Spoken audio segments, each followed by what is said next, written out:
Hello, ladies and gentlemen, and welcome back to You're Off the Case for episode 1.5 here in the nation's capital as we try to cover the past week of hockey. I'm Clayton Johns alongside Jamie Shinkuski, and Jamie, as always, we start with the Ottawa Senators.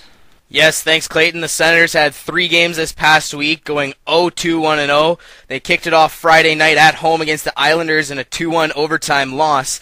Mark Eaton scored the OT goal for the Islanders, and Zach Smith had a short-handed goal for the only Sens marker. Craig Anderson made 30 saves in the loss, being outshot 32-24. They followed that up Saturday night with a 5-0 loss in the Battle of Ontario here in Ottawa. Phil Kessel and Tyler Bozak had 2 points each for the Leafs, and James Reimer recorded a 42-save shutout.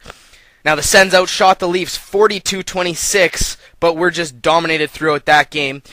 Tuesday night, they played the Blues at home again in a 3-1 loss, and that marked the return of Brian Elliott to Ottawa for the first time in the regular season. He was here for the All-Star game.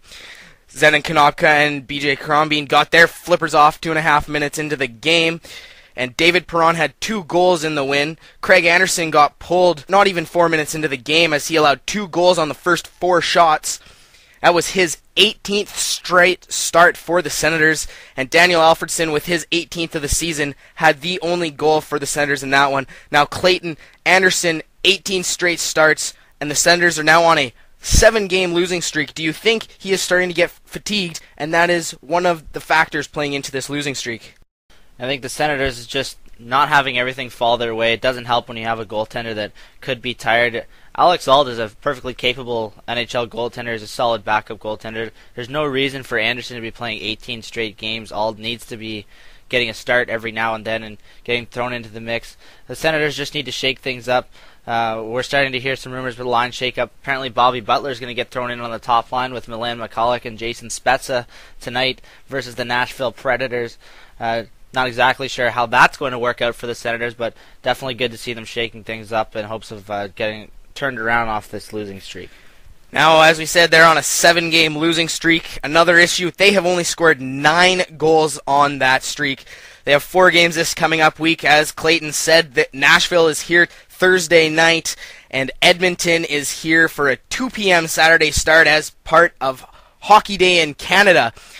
Now we're going to move on to the rest of the National Hockey League, and how can we not say anything about Sam Gagner of the Oilers with his 8-point night, ties an Oiler record for most points in one game, including the 8 points in that one. He has 8 goals, 6 assists for 14 points in his last 4 games. Now, Clayton, do you think Sam Gagner is finally finding the stride, the game that was expected from him? Sam Gagner is a great hockey player that was easily seen back in his junior days when he played for the London Knights. That's why the Edmonton Oilers picked him in the entry draft. He's a great hockey player. I think you're right. He is finally finding that form that he had and showed in junior hockey when he played in the Ontario Hockey League. Yes, and it's been a rough week for coaches. Still on the line of the Oilers, head coach Tom Rennie got hit in the head by a puck that was errantly deflected by Ladislav Schmid. Stitches were required, and he is suspected to have a concussion. Also, Lindy Ruff collided with Jordan Leopold in practice and suffered 3 broken ribs. Unlucky bounces for coaches this week. And with the trade deadline approaching, there are some rumors flying around, including the teams that are going to be selling players. Columbus perhaps shipping out Jeff Carter. Carolina perhaps shipping out Tuomo Ruutu. Edmonton maybe going to ship out Alish Hemsky. There's talk about Detroit needing a backup goalie with Howard going down with that broken finger, and we've already seen it starting to kick off with the Chicago Blackhawks acquiring Brendan Morrison. The Blackhawks also looking to acquire a goaltender, as Corey Crawford doesn't have a whole lot of playoff experience. Not exactly sure how Ray Emery will perform, so they're also looking to pick up a goaltender as well. We move along now to the Ontario Hockey League and the Ottawa 67s, who had 2 games this past weekend.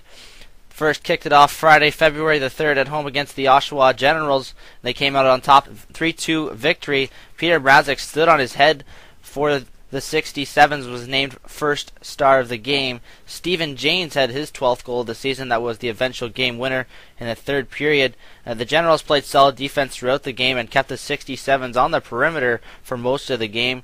The 67s didn't have their full lineup, or their best lineup, in, as Cody Ceci and Jake Cardwell were kept out because of injuries. Saturday, the 67s were at home once again, taking on the Kingston Frontenacs, and dropped a 4-3 decision to the last place Frontenacs in the Eastern Conference.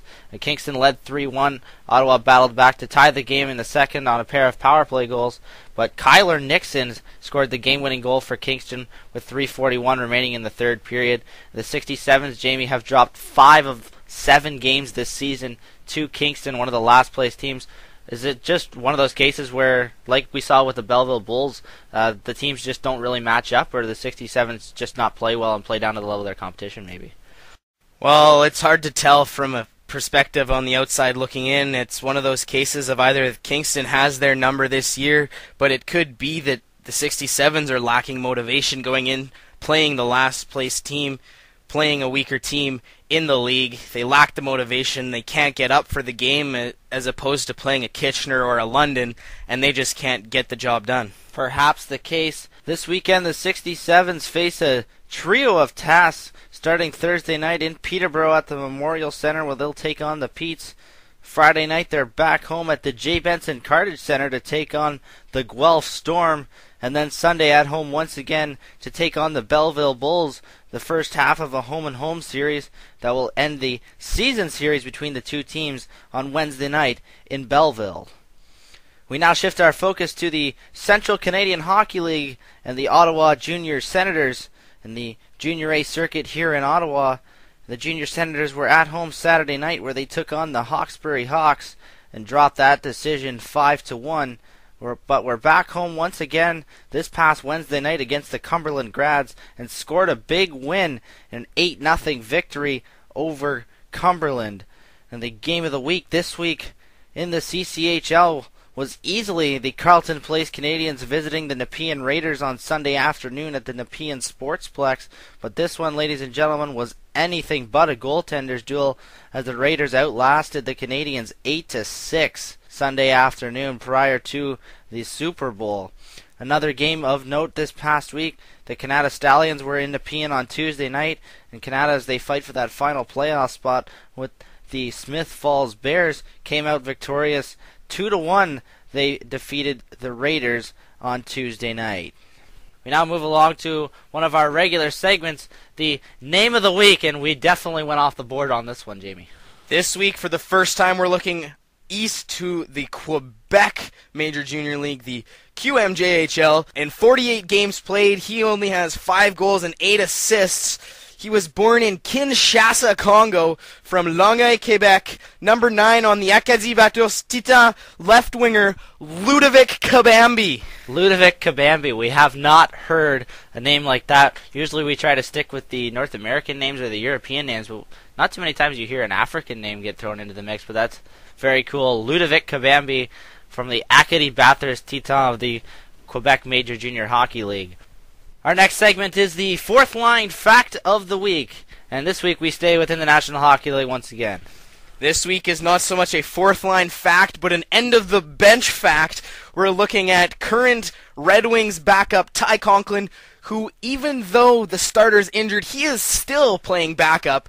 In 11 seasons in the National Hockey League, he has played on 6 different teams, including the Sabres, Jackets, Blues, Oilers, Penguins, Red Wings, and he was the starter for his team in each of the first 3 outdoor games, despite being the backup goaltender. Ty Conklin, NHL journeyman of a goaltender. As you said, Jimmy Howard down with that broken finger right now. They call up Joey McDonald from the Grand Rapids Griffins, and Joey McDonald gets the start as Ty Conklin still sitting on the end of the bench.